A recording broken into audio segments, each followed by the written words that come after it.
This is the birch tree.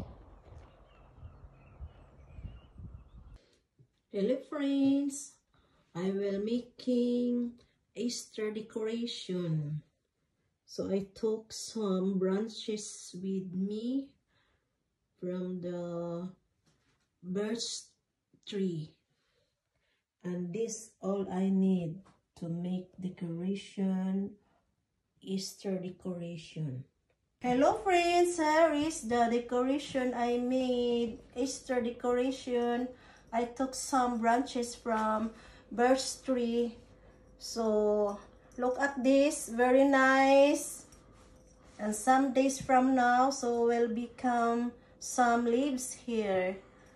So what do you think? Very nice. Look at the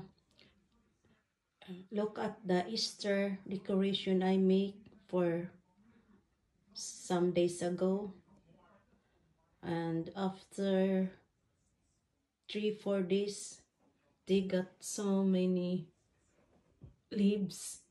Look at this, very nice, so nice, very nice, small leaves.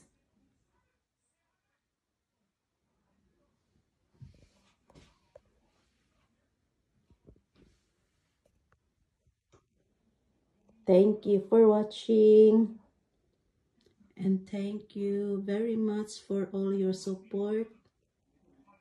Take care and God bless. Goodbye.